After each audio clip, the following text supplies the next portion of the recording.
Olá, meu amigo da TV Novo Tempo e do programa Revivados por Sua Palavra, você que nos acompanha pela internet. Hoje estamos aqui mais uma vez para juntos conversarmos sobre Jeremias capítulo 50, quase chegando no final desta jornada, estudando dia após dia, um capítulo por dia deste grande livro da Bíblia. E nós queremos incentivar você, não esqueça de visitar-nos. Você pode visitar a TV Novo Tempo no site novotempo.com. Ali você encontra todos os programas da TV Novo Tempo, toda a grade, pode escutar a Rádio Novo Tempo ao vivo ou assistir a TV Novo Tempo ao vivo, pode rever programas e inclusive você pode pedir programas, estudos bíblicos ou artigos gratuitamente para receber na sua casa. Será realmente um prazer recebê-lo. Você pode visitar-nos também na nossa rede de internet, no Twitter, no Facebook ou no Instagram, no endereço PR Evandro Fávero. E gostaria de orar com você agora, pedindo a bênção do Senhor para compreendermos este capítulo de hoje. Vamos orar? Querido Pai, muito obrigado por mais uma oportunidade de estudarmos a Tua Palavra.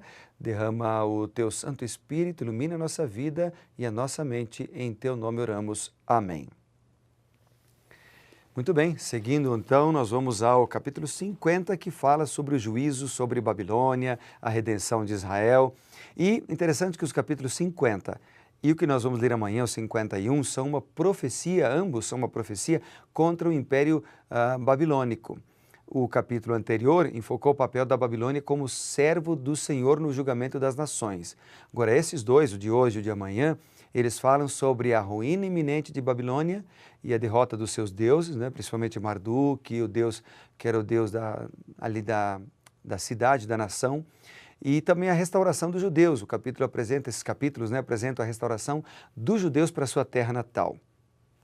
Vamos então ao primeiro verso. Verso 1 diz: Palavra que falou o Senhor contra a Babilônia, contra a terra dos caldeus, por intermédio de Jeremias, o profeta.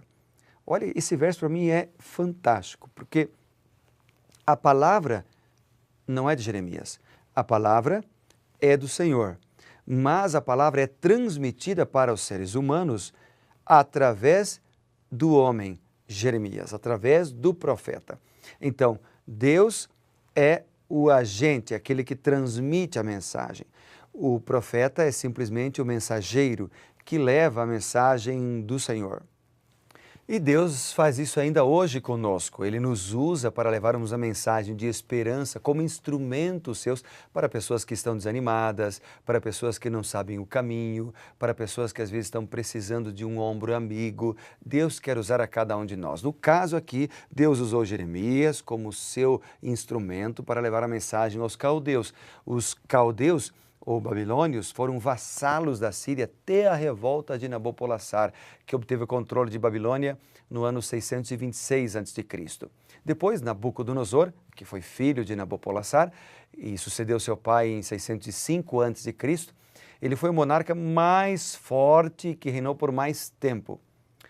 Agora, após a morte de Nabucodonosor, a nação sofreu um grande declínio.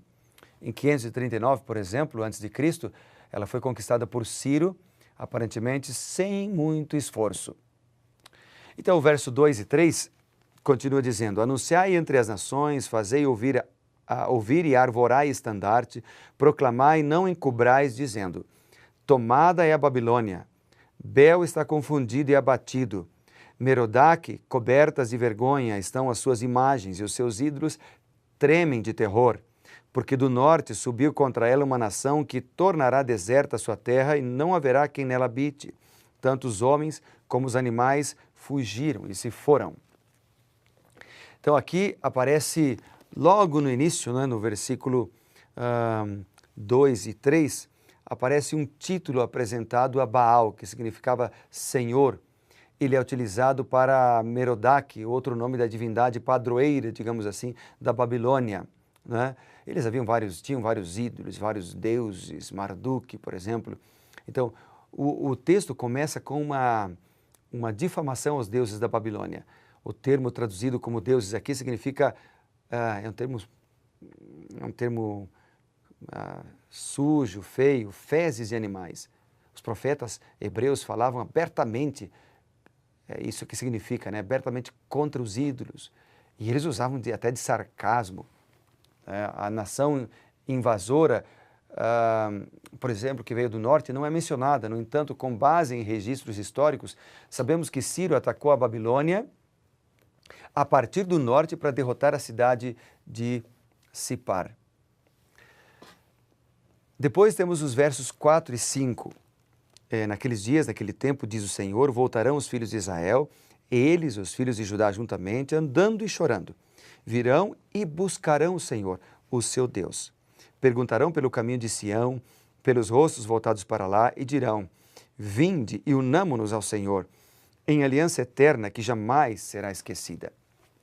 Aqui me chama a atenção, primeiramente, o povo de Deus andando e chorando, claro, por lembrar do que vinham passado, por lembrar das consequências do pecado, viriam e buscariam a Deus e perguntariam pelo caminho de Sião e diriam, vinde, unamo-nos ao Senhor. Então eles não só buscariam a Deus, mas convidariam outros para buscar a Deus. Lindo, né? Israel e Judá seriam restaurados se eles buscassem o Senhor em arrependimento. Requisitando auxílio para voltar para casa, eles iam buscando o Senhor. Eles teriam um concerto eterno com o Senhor, de quem não mais se esqueceriam e não mais rejeitariam outra vez. Lindo texto esse aqui para mim, me chamou muita atenção, porque nós devemos fazer isto. Hoje, nos nossos dias, nós precisamos buscar o Senhor. Nós precisamos convidar pessoas para que, junto conosco, busquem o Senhor. Deus nos envia como discipuladores, como amigos para fazer amigos e ajudar pessoas que não têm esperança. O versículo 6 e 7 ainda diz, o meu povo tem sido ovelhas perdidas.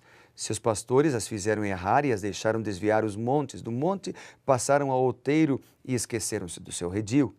Todos os que as acharam, as devoraram, e os seus adversários diziam, culpa nenhuma teremos, porque pecaram contra o Senhor.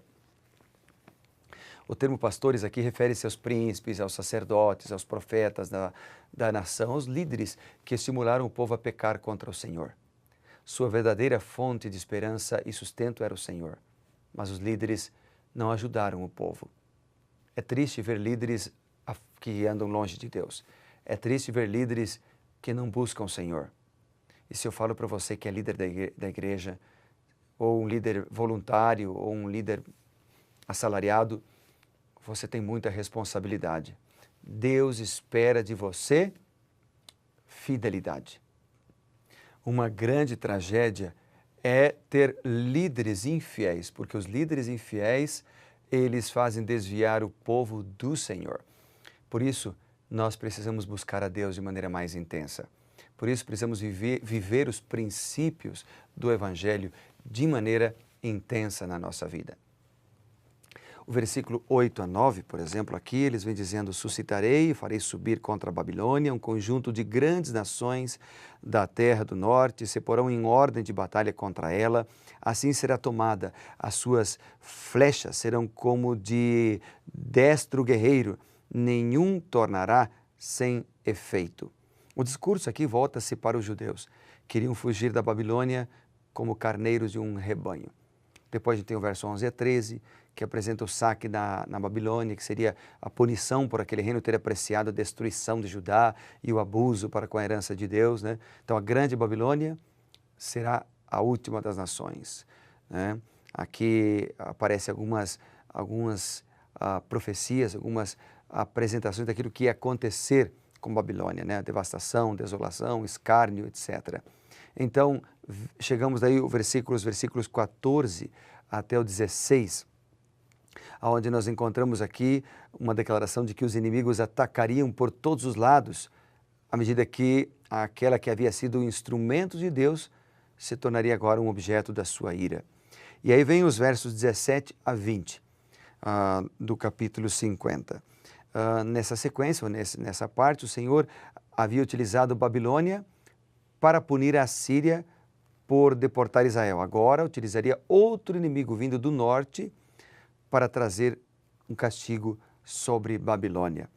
O resultado seria a restauração de Israel e de Judá, o perdão das suas iniquidades, o perdão dos pecados, que tinha sido o motivo da sua ruína. Dos versos 21 até o 28, nós vemos aqui a situação ela mudaria para a Babilônia. Então, o texto diz que o martelo estava prestes a ser quebrado e destruído de todo. Seja o Senhor, Jeová dos exércitos, havia lançado suas armas de vingança sobre a cidade através do seu servo Ciro. O que o texto apresenta aqui para mim hoje é que, ao ler esse capítulo, eu entendi que tudo passa.